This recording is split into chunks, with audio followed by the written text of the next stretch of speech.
Hello, good evening everyone and welcome to my vlog, ang Hilabtero nga Arkitekto.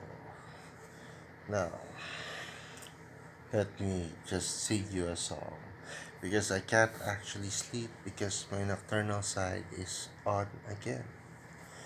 This was actually taught by my mom. It goes this way. May bagong silang, may bago ng buhay, bagong bansa, bagong galaw, sa bagong lipunan, magbabago ang lahat, tungo sa pag-unlad, at ating itanghal, bagong lipunan. Alright. So let's why that song?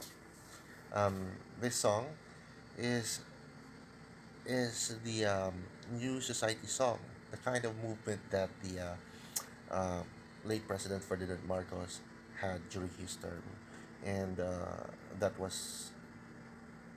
is actually reflective of his vision. Now, um, and this is also the kind of vision that is being, in my own opinion, in my own humble opinion, this is the kind of vision that our current president wants to revisit. All right. So the reason why he was actually at war with some big corporations who have been milking the country or the people, or uh, I mean, abusing their privileges, corporations who have abused their privileges, which is tantamount or to the detriment of the Filipino populace in general, like Maynila and so ABS-CBN. Yes, we're gonna talk about ABS-CBN tonight. Now, okay, so at first I was so convinced of this since EDSA is nearing. I was so convinced of the importance of EDSA before, and I was thought that Marcos was bad. But when I went out of the country, everything has been a bit clearer to me. I've been in Singapore like 12 years ago, and I stayed there for well quite a substantial amount of time. And there I learned that Marcos wasn't really that bad, and I also believe that there might be some anomalies behind that proclaimed historic event, the EDSA. It's actually like although I wasn't born during the Marcos years, but I was really a witness how the Philippines was after EDSA. It didn't make much progress, especially under the terms of the past presidents that we had.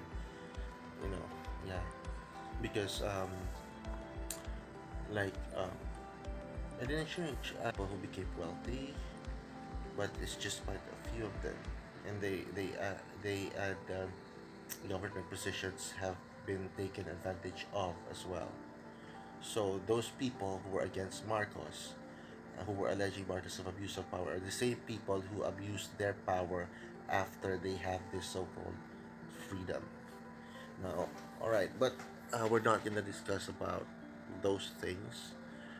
Rather, we're going to discuss about the hot issue right now, the ABS-CBN closure. Now, what I'm going to say is just my own interpretation of things, my own little analysis.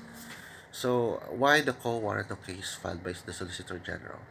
So let's just be clear. Solicitor General is not just somebody. It's not a tuta of the president. The Solicitor General is the person, a legal chief, just a rank below the Attorney General. And what their task is to represent the government to the court proceedings. That means they are there for the interest of the government. So why are they filing the case against ABS-CBN? For sure, because allegedly ABS-CBN had some actions which are damaging or compromises the interest of the government, which is also tantamount to compromising the interest of the people. What are these? First, tax evasion. You know, second, maybe I'm not familiar with the exact thing, but it is something that they did, something like abuse of press freedom, abuse of the privilege. You know, Then we have these issues about the ownership of company ownership, just like what Rappler did. Like media are supposed to be 100% Filipino owned. And there's still a lot of bases if you're going to read the Kowaranto. But of course, it would not be clear. It's not really, if you're going to read it, um, especially it's lengthy and ordinary people like us could not really grasp the terminologies. But I'm just here to say my piece and my own interpretation of the whole thing. All right. So indeed, the Solicitor General has a basis, and of course, we all know what happened during 2016 elections, right? A media could not be, should remain impartial, especially during elections, because what they're supposed to do is just to provide service, which is actually limited to, just tell the truth, just report things as they are. But what did the ABS-CBN do during those times? They aired those malicious advertisement, despite of their full knowledge that those things, that the kids that have been used, they have the full knowledge, because if they're not going to evaluate what they broadcast, it's actually a liability on their part. So it is assumed that before they broadcast anything, they must have the full knowledge of the content of those advertisements. And those advertisements actually are tantamount to child abuse. And um, um, it's not actually within the legal boundaries. All right, that advertisement is malicious. Okay, even in the eyes of the law. So that's one thing. They also tried to evade taxes. They also sold ownerships to foreigners in forms of PDRs. So this Cowarto case really have a basis. Now, why should the Solicitor General would pursue? Simply put, because he's the lawyer of the government. ABS-CBN has did something, violated the law, and did something which is damaging or dangerous to the interest of the government. So if the Solicitor General wouldn't file a case, he would not be doing his job as the lawyer of the government. No. Now, what is the ABS-CBN is trying to paint at this time? That they were like for the service of the Filipino people? No. They actually are providing that service in in return for a profit. I mean, for a profit in return. Because just like other businesses, they would provide service for a profit. It's not actually a heroic kind of service. That is actually the service that us Filipinos are paying for. I mean, yeah, by watching the advertisement, they gain profit from it. Okay, all they need to do is just to be responsible, which they were not.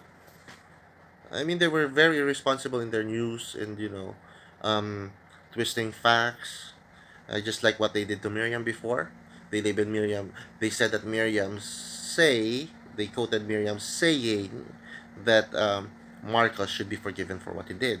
When in fact, they actually just tried to, to to to broadcast not the whole paragraph. It's just like some statement, and then made it appear that Miriam was pro Marcos, or Miriam said that Marcos should be forgiven. Those are the irresponsible things that they do sometimes. They just don't report things as they did. They add or subtract facts, which is actually tantamount to twisting of truth. And twisting of truth is not actually within the bounds of press freedom, because press freedom should not be abused. So by that, they already have committed a blunder, and they have to answer for that. In, when they're saying service, if they mean that it's their foundations, Bantay Bata, Bantay Kalikasan, no. Those are the CSR projects of ABS-CBN, corporate social responsibility, and it is something that they do for tax exemptions. You may wonder why sometimes corporations have their foundations. Sometimes they just don't do it for charity. They do it for tax exemptions. So what is the service that they're talking about? It is clear. The service that they're talking about is actually the service that they provide for a profit. It's not really for the Filipino people.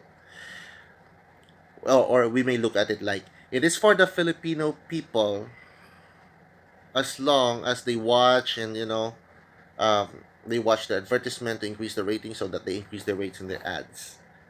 It's just like in the service of the Filipino people for a fee. So it's not actually pure service.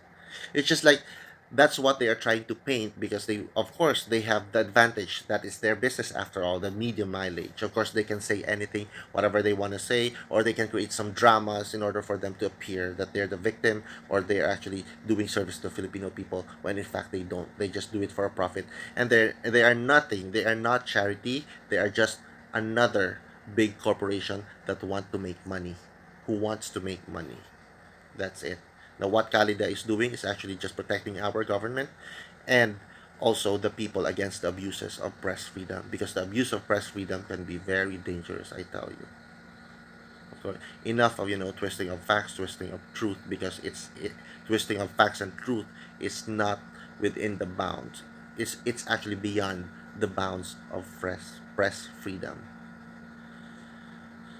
So that's it. It's just clear. Why do they have the case? Why do they have this case? It's because they violated the law, plain and simple. So ABS-CBN, stop hiding beyond the cloak of press freedom, because that cloak doesn't fit you. So thank you very much, and hopefully after this I can sleep. All right, have a good, no, have a good morning, everyone. And once again, this is your Hilabterong Architect. Thank you so much.